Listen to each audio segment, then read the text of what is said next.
Hello, good morning. ഞാൻ നിങ്ങളുടെ സ്വന്തം ശിവപ്രിയ മനീഷ.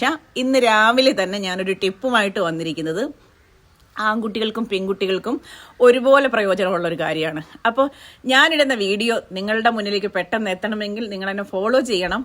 അതുപോലെ തന്നെ കമൻറ്റ് രേഖപ്പെടുത്തണം. എൻ്റെ വല്ല തെറ്റുകളും ഉണ്ടെങ്കിൽ അത് നിങ്ങൾ എന്നെ ശ്രദ്ധയിൽപ്പെടുത്തണം. നല്ല സുഹൃത്തുക്കളാകുമ്പോൾ തെറ്റുകുറ്റങ്ങളൊക്കെ വരുമ്പോൾ അത് നമ്മളെ ശ്രദ്ധയിൽപ്പെടുത്തുകയും നമ്മളെ പുകഴ്ത്തുന്ന ഒരു നല്ല ആൾക്കാരാവണമെന്നില്ല. നമ്മളെ ശരിയായ രീതിയിൽ ശരിയായ പാതയിലേക്ക് നയിക്കുന്ന സുഹൃത്തുക്കളാണെങ്കിൽ നമ്മളുടെ തെറ്റുകുറ്റങ്ങളൊക്കെ പറഞ്ഞ് മനസ്സിലാക്കി നമ്മളെ വിചാരണ ചെയ്യും. ഇങ്ങനല്ല എന്ന് പറഞ്ഞു തരും. പക്ഷെ ഞാൻ ഇപ്പം പറയാൻ പോകുന്നൊരു കാര്യമെന്ന് വെച്ചാൽ, ഗ്രേ ഹെയർ ഒരു 35 വയസ്സാവുമ്പോഴത്തേക്ക് നമുക്ക് ഗ്രേ ഹെയർ വരാറുണ്ട് മിക്ക ആൺകുട്ടികളിലും പെൺകുട്ടികളിലും. നമ്മുടെ ഒരു പീക്ക് ടൈമാണ് ആ ടൈം എന്ന് പറയുന്നത്. അപ്പോഴത്തേക്ക് നമുക്ക് ഈ ഗ്രേ ഹെയറൊക്കെ ബാധിക്കുമ്പോഴത്തേക്ക് ഓട്ടോമാറ്റിക്കലി നമുക്ക് വിഷമമാവും. അയ്യോ, ഗ്രേ ഹെയർ ആയി, പിന്നെ പുറത്തോട്ടിറങ്ങാൻ വയ്യ, പ്രായമായ കണക്ക് ഫീൽ ചെയ്യുന്നു എന്നുള്ളൊരു പ്രശ്നം വരുന്നു. അപ്പോൾ എന്ത് ചെയ്യും? ഇവർ ഉടനെ പോയി ഒരു പാർലറിൽ പോയിട്ട് കളർ ചെയ്യും. കളർ ചെയ്യുമ്പോൾ ചില വ്യക്തികൾക്ക്, എല്ലാവർക്കും കളർ മോശമെന്നല്ല, ചില വ്യക്തികളുടെ സ്കിൻ അലർജി മൂലം അവർക്ക് പിഗ്മെന്റേഷനുകൾ കാണാറുണ്ട്. ചിലപ്പോൾ കണ്ണുകൾ തടിച്ചിട്ട് വരും.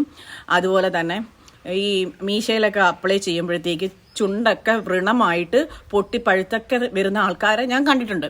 അപ്പോൾ അവർ പറയും, അയ്യോ എനിക്ക് ഹെയർ കളർ യൂസ് ചെയ്യാൻ പറ്റുന്നില്ല, ഡൈ യൂസ് ചെയ്യാൻ പറ്റുന്നില്ല എന്ന് പറയും.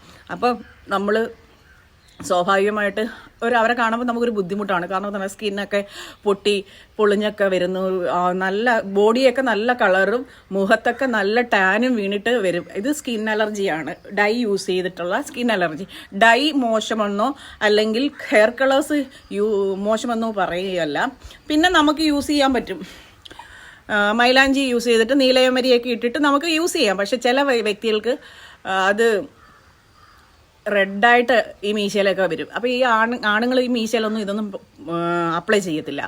അപ്പോൾ പെണ്ണുങ്ങൾ ചിലപ്പോൾ ഹെയറിലൊക്കെ യൂസ് ചെയ്യും.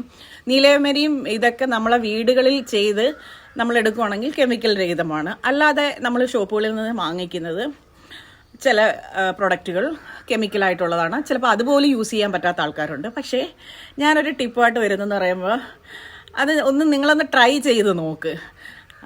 വീട്ടിൽ കിട്ടുന്ന നമുക്കുള്ള കുഞ്ഞു കാരണം നമ്മളുടെ അടുത്ത് വേസ്റ്റിലേക്ക് കളയുന്ന സാധനം വെച്ച് നമുക്കൊരു ഹെയർ ഡൈ ഉണ്ടാക്കിയെടുത്താലോ?